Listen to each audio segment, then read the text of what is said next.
Welcome back to History Love. This is the serial of Britain history. Roman Britain. The conquest of an island nation. In the shadow of Gaul's conquest by Julius Caesar, 58–50 BCE, the Roman gaze turned toward Britain, a land shrouded in mist and mystery. In 55 BCE, Caesar himself crossed the treacherous waters to its shores, initiating a new era. Though these initial expeditions yielded no permanent foothold, they forged the first ties between Britain and the Roman world. By the dawn of the 1st century CE, the political landscape of Britain was dominated by powerful tribes.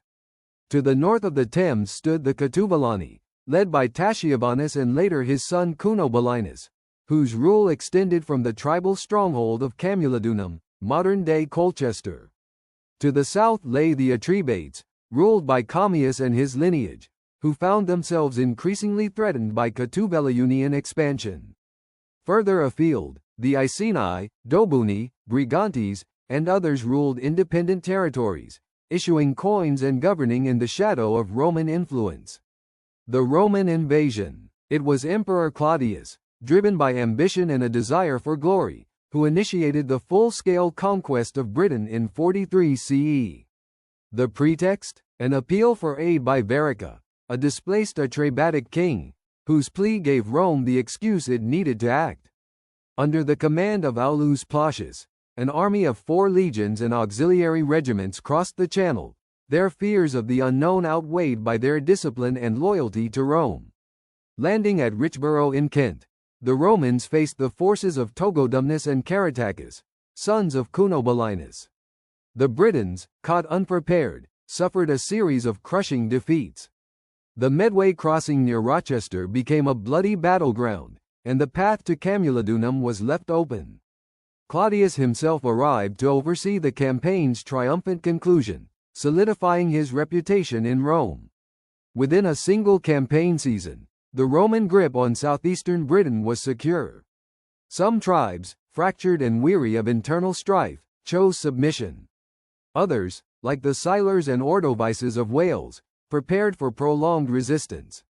The advance beyond the Fosse Way. By 47 CE, the Roman frontier stretched from Exeter in the southwest to the Humber in the northeast, anchored by the newly constructed Fosse Way. But this was not the annexation of an entire island. Claudius had his sights set on the fertile and accessible southeast. Yet, the defiance of Wales, spurred on by Caratacus, demanded further campaigns. Under Astorius Scapula, Roman forces pressed beyond the Fosse Way, subduing lowlands and fortifying positions.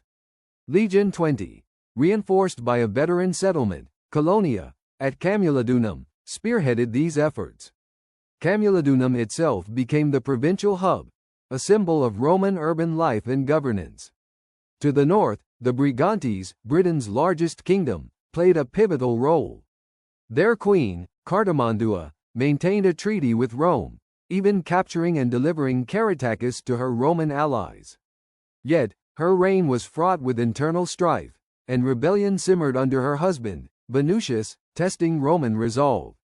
The revolt of Boudicca. By 60 CE, Britain seemed firmly in Roman hands, but peace was shattered by a rebellion that burned its way into history. Boudicca, queen of the Iceni, rose in fury against Roman oppression after her husband's death brought the annexation of her territory. Joining forces with the Trinovantes, Boudicca unleashed destruction on Romanized Britain. Camulodunum, Verulamium, St. Albans, and even London fell to her forces, their ashes marking the cost of rebellion.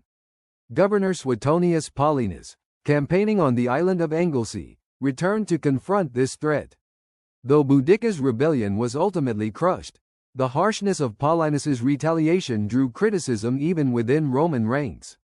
The province's procurator, Julius Caesar, sought a more measured approach, advocating for cooperation between Rome and its new province. Roman Britain emerges. By the close of the 1st century CE, Britain was irrevocably changed.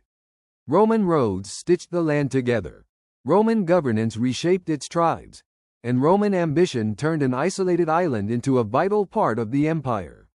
In the first 2 decades of Roman occupation, efforts to impose Roman civilization in Britain were limited but tangible. Towns were established, the imperial cult introduced, and Roman merchants promoted new goods and ideas.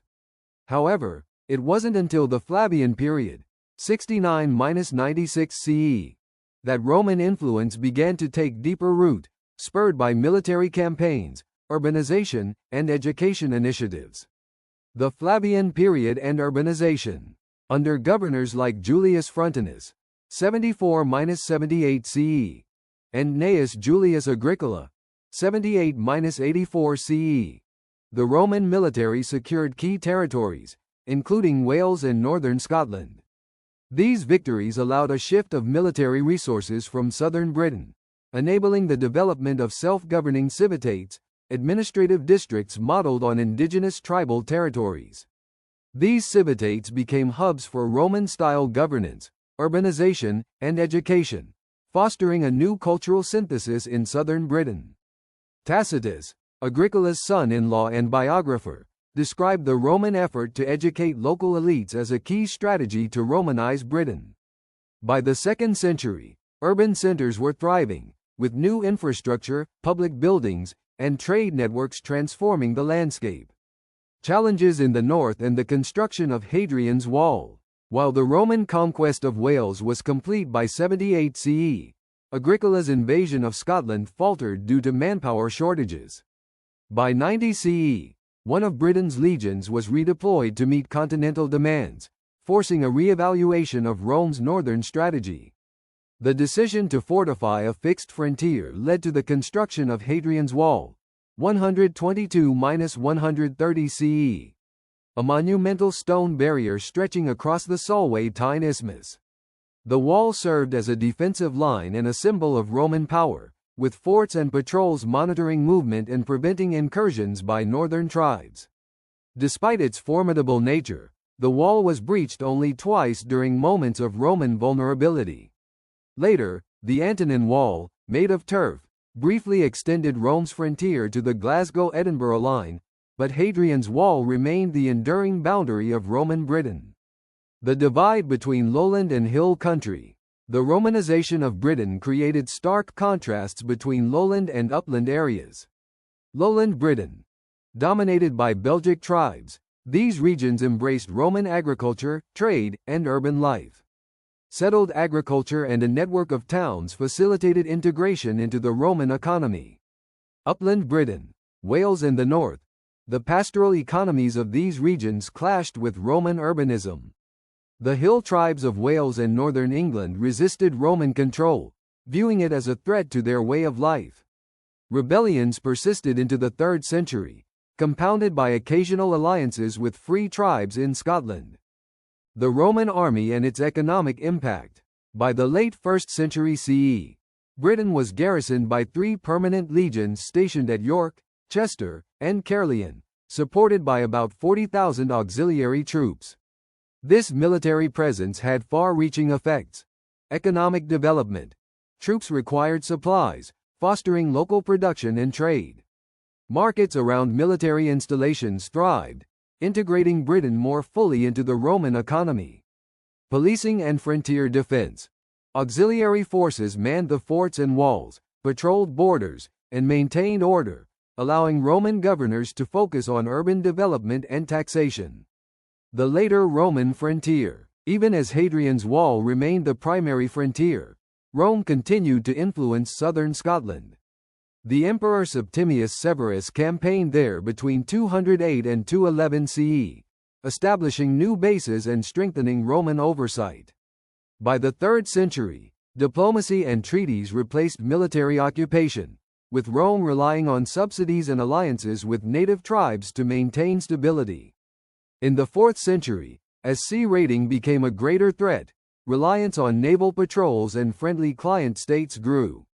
Despite these challenges, Hadrian's Wall and its forts remained occupied until the late 4th century, a testament to the enduring presence of Roman Britain. Roman Britain. Administration, society, and economy. Roman Britain was a complex and evolving province, shaped by Roman administrative systems, social structures, and economic practices. This synthesis of Roman governance and local customs created a unique blend of Roman and indigenous British elements, evident in the administration, society, and economy of the province. Administration. Provincial governance. Britain was governed as an imperial province, with the governor representing the emperor. This role combined supreme military command of 3 legions with civil jurisdiction. To manage the legal system, the governor was assisted by a legatus juridicus, while a provincial procurator, an equestrian official, oversaw finances, including taxation and imperial domains such as mines. By the early 3rd century, to curtail the power of governors and prevent rebellion, such as Albinus' revolt in 196 CE, Britain was divided into 2 provinces: Britannia Superior, capital at London, governed by a consular governor with 2 legions; Britannia Inferior, capital at York, governed by a praetorian governor with 1 legion and additional auxiliaries. Local administration. Local governance reflected a mix of Roman and native traditions.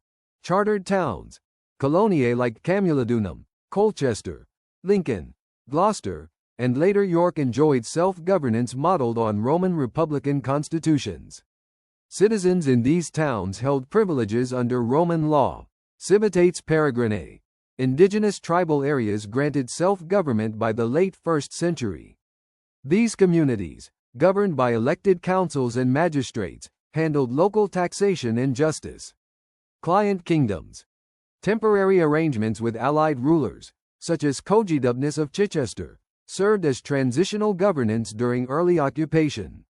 These kingdoms disappeared after the Flavian period, 69–96 CE.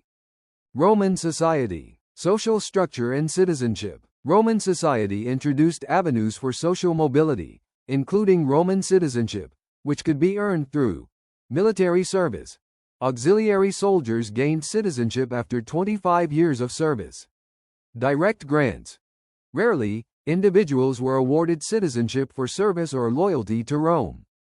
Cosmopolitan culture. The influx of soldiers, traders, and settlers from across the empire created a diverse population. Many legionaries, already citizens, settled in Britain after retirement, contributing to local cosmopolitanism. The aristocratic class, once dominant in pre-Roman Celtic society, shifted its wealth from war to large agricultural estates. At its peak, the population of Roman Britain likely reached about 2 million. Economy. Agriculture as the economic foundation. Agriculture was the backbone of Roman Britain's economy. The conquest spurred production to meet the needs of the Roman army and growing urban centers. Tax levies in grain and leather drove changes in agricultural practices. Small-scale farming. Peasant farmers cultivated lighter, less productive soils. Villa estates. Wealthy landowners expanded farming onto heavier, richer soils, often cleared from forests to meet timber and fuel demands. Villas were centers of advanced agricultural practices, supported by Roman farming manuals and improved tools. Mining and trade. Britain exported raw materials such as gold, silver, and iron, though mostly for local use. Lead, a significant source of silver. Wool and textiles. By the 3rd century, British wool and cloth gained an empire-wide reputation, with the Cotswolds becoming a hub of production. Urban demand and economic integration. The needs of the Roman towns and army stimulated markets and created opportunities for surplus production. Villas increased in luxury over time, evidenced by mosaics, bathhouses, and architectural expansions, reflecting growing prosperity. Roman Britain. Trade, urbanization, and cultural life. The Roman occupation of Britain brought profound changes to trade, urban development, and cultural practices. These developments not only transformed the province's economy and society but also laid the foundation for a unique Romano-British identity. Trade and economic development. Imported luxury goods and industrial growth. The Roman conquest opened Britain to an influx of imported luxury goods, such as wine, tableware, and bronze trinkets. These items found eager markets among both the Roman military and local Britons. High-class pottery from Gaul and the Rhineland, glass vessels, luxury metalware, and Spanish oil and wine were traded extensively, initially favoring foreign merchants and Roman capitalists. Industrial exploitation. Silver lead ore. Exploited early under military control. This resource transitioned to private Roman enterprises by Nero's reign, 54–68 CE, with freedmen and organized prospecting companies, societates, playing key roles. Pottery industry. Controlled by freedmen, this sector expanded significantly in the late 1st century. Economic balance. Over time, British-made products began to dominate the market, reversing the adverse trade balance. By the 4th century, Britain retained more wealth domestically, contributing to its exceptional prosperity. Army as economic catalyst. The Roman army spurred economic development in frontier regions, introducing cereal farming and establishing large settlements near garrisons. Many inhabitants of these settlements were retired soldiers who contributed to trade and agricultural production. Urbanization and town life. Development of towns. Roman towns were essential for administration and the spread of Roman culture.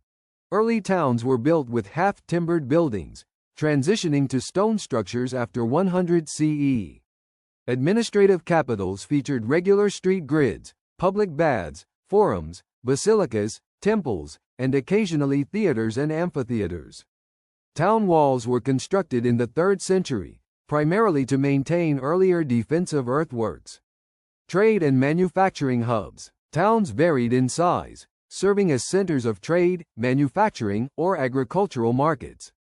In northern Britain, larger trading settlements often developed near garrisons, blending economic activity with military presence. Villas and rural prosperity. Villas as economic centers. Roman villas, initially modest, grew into luxurious estates by the 4th century, reflecting the economic importance of agriculture and trade. Villas featured mosaics, bathhouses, and advanced infrastructure, showcasing the wealth of their owners. Cultural significance. The mosaics in villas, depicting scenes from classical mythology and Roman literature, highlight the education and cultural aspirations of the elite. These estates also played a role in promoting Roman agricultural practices and technologies. Religion and cultural life. Religious diversity. Roman Britain was home to a pluralistic religious landscape, combining Celtic deities, often merged with Roman gods. Classical pantheon. Officially worshipped in temples and by the imperial cult. Oriental cults. Introduced by merchants and soldiers. Christianity. Present by the late 4th century, as seen in frescoes and mosaics at Lullingstone and Hinton St. Mary. Art and education. Roman culture introduced new art forms, including sculpture, wall painting, and mosaics. Early mosaics were laid by imported craftsmen, but local workshops flourished by the 2nd century, particularly in Colchester, Verulamium, and Cirencester. Bilingualism. Latin graffiti by artisans indicate literacy and cultural integration among lower classes. Provincial art styles. British sculptors developed unique interpretations of Roman conventions, producing both refined and rustic works for votive and decorative purposes. Urban and rural divide. Romanization was most evident in towns and among the elite. In rural areas, Celtic languages and traditions persisted, with many people remaining bilingual. Roman Britain. Decline and transition to early medieval Britain. The decline of Roman rule in Britain during the late 3rd to 5th centuries marked a significant transition, as Roman institutions gradually disintegrated and local powers emerged. This period witnessed economic prosperity, military challenges, and the fragmentation of centralized authority, culminating in the rise of independent leadership and the Saxon settlements. The late imperial period. Reforms and local autonomy. The reforms of Emperor Diocletian in the late 3rd century stabilized the empire and reorganized Britain. Britain was divided into 4 provinces for better administration. Civil and military powers were separated, with 3 key military commands. Dux Britanniarum, commander of inland forces. Comes Literis Saxonici, count of the Saxon shore, managing coastal defenses. Comes Britanniarum, commander of mobile field armies. Carausius and Electus. The rebellion of Carausius, 286–293 CE, established a short-lived breakaway empire in Britain. His naval power and construction of Saxon shore forts secured southeastern coasts, but Roman forces under Constantius I regained control in 296 after the fall of Carausius and his successor, Electus. Prosperity and challenges in the 4th century. Economic growth. The 4th century was a time of economic prosperity. Towns flourished with fortified defenses, external towers, and vibrant trade. Villas expanded in size and wealth, reflecting agricultural and commercial success. Britain became a refuge for wealthy continental elites, escaping barbarian invasions elsewhere. Military weakness. Despite prosperity, Britain's defense remained vulnerable. Troop withdrawals for conflicts on the continent, such as the Civil War of Magnentius, 350–351 CE, weakened garrisons.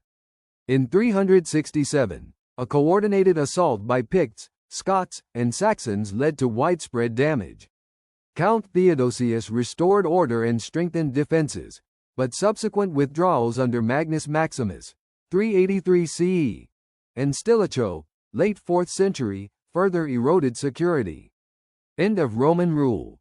410 CE. By 410, Roman Britain faced increasing raids and internal instability. Constantine III, declared emperor by the British army, withdrew more troops to Gaul in 407, leaving the province defenseless. The Britons' appeal to Emperor Honorius for aid was rejected, marking the formal end of Roman rule.